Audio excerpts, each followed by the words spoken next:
પવિત્ર લીલી પરિક્રમા વચ્ચે ભવનાથથી એક મોટી ખબર સામે આવી છે। ભારતી આશ્રમમાં લઘુ મહંત મહાદેવ બાપુ ગુમ થયા છે। સવારે સુસાઇડ નોટ લખી અને આશ્રમમાંથી તેઓ નીકળી ગયા હોવાની વિગતો સામે આવી છે।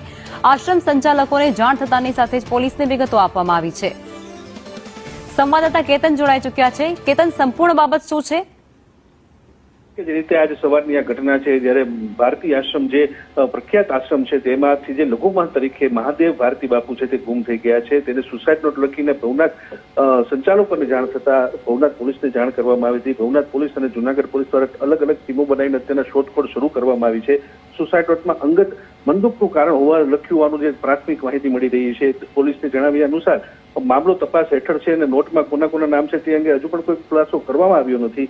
તેને લઈને જૂનાગઢ ભવનાથમાં હાલ તો સૌથી મોટી ઘટના છે તે સામે આવી રહી છે। ખાસ કરીને જે મહાદેવ ભારતી છે તે જે વિશ્વંભર ભારતી બાપુ હતા તેના ખૂબ જ અંગત હતા અને હરિહરન બાપુના તે શિષ્ય થાય છે। તેના થવાથી હાલ તો ભારતી આશ્રમમાં અનેક ચહલપહલ જોવા મળી રહી છે। ખાસ કરીને તેની શોધખોળ પણ પોલીસ દ્વારા કરવામાં આવી રહી છે। જી, અન્ય સાધુ સંતોનું કોઈ નિવેદન સામે આવ્યું છે કેતન?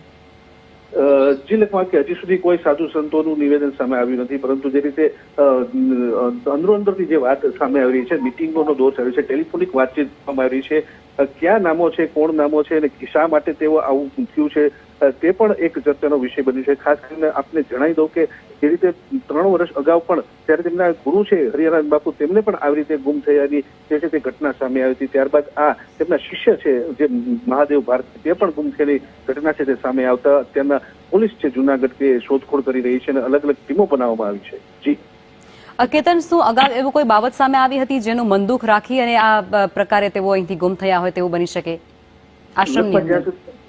જી લખમાં અત્યાર સુધીમાં કોઈ એવી ઘટના જે છે તે મહાદેવ ભારતી સાથે જોડાયેલી હોય તેવી ઘટના કોઈ સામે આવી નથી, પરંતુ જે રીતે અંગત બંદૂકનું કારણ જે સુસાઇડ નોટમાં જણાવ્યું છે તેને લઈને અનેક વિવાદો ઉભા થઈ શકે એમ છે।